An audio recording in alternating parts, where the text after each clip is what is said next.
कल मैंने दिल्ली के 250 स्कूलों की लिस्ट जारी करके पंजाब के शिक्षा मंत्री जी से रिक्वेस्ट किया था कि आपने दिल्ली के स्कूलों में आके देखने की इच्छा जताई थी और कहा था कि 250 स्कूलों के आधार पर आप दिल्ली और पंजाब के शिक्षा मॉडल को कंपेयर करना चाहेंगे। तो मैंने उनसे रिक्वेस्ट किया था कि 250 स्कूल हमने दिल्ली के दे दिए हैं।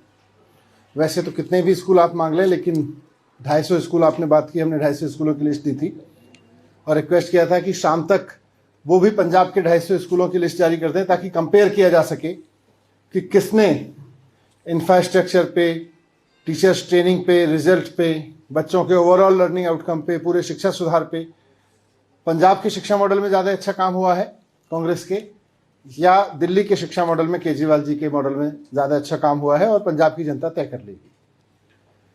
मैंने रिक्वेस्ट किया था कि शाम तक लिस्ट जारी कर दें, लेकिन 24 घंटे हो गए हैं। 24 घंटे तक उनकी तरफ से कोई इसका जवाब भी नहीं आया है। ऐसा लग रहा है कि अब वो शिक्षा का मैदान छोड़ के भाग गए हैं।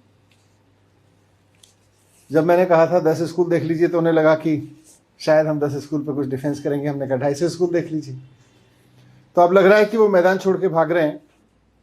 मैं उनसे फिर से रिक्वेस्ट करता हूँ, खासतौर से मैं अब पंजाब के मुख्यमंत्री जी से रिक्वेस्ट करूंगा कि हकीकत तो यह है कि 4.5 साल 5 साल में आपकी सरकार ने पंजाब में कुछ नहीं किया। पंजाब के लोगों ने आपको बड़ी उम्मीद से चुना था, लेकिन आपकी सरकार ने पंजाब के लोगों के लिए कुछ नहीं किया, पंजाब में कुछ नहीं किया, और शिक्षा पे तो बिल्कुल जीरो काम रहा है।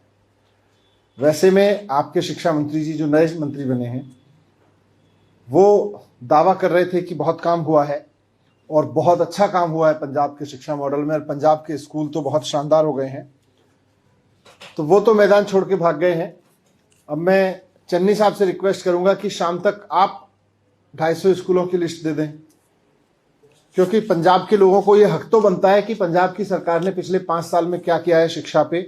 250 स्कूलों का ही बता दें, ज़्यादा स्कूलों का नहीं बता पा रहे तो 250 स्कूलों में पंजाब सरकार ने पिछले 5 साल में क्या काम किया है ये पंजाब के मुख्यमंत्री जी बता दें।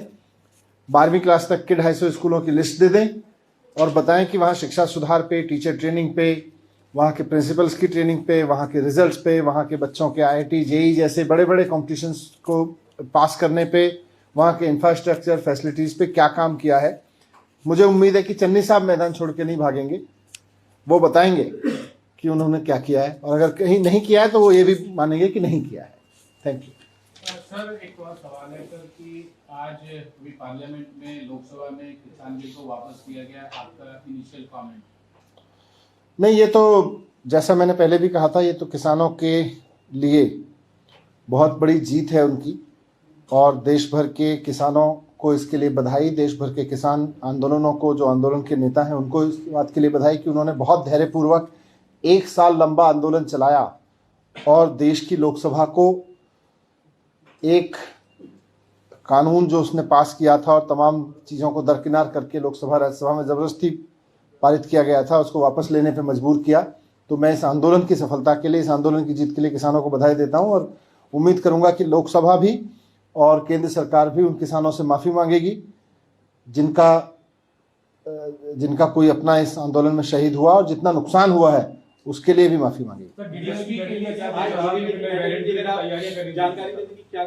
नए वेरिएंट को लेकर चर्चा हुई और सारे एक्सपर्ट्स ने अभी तक, क्योंकि ये एकदम नया वेरिएंट है और इसका स्प्रेड अभी दुनिया भर में बहुत अनसर्टेन है, इसका इम्पैक्ट क्या है इस पर भी अनसर्टेनिटी बनी हुई है।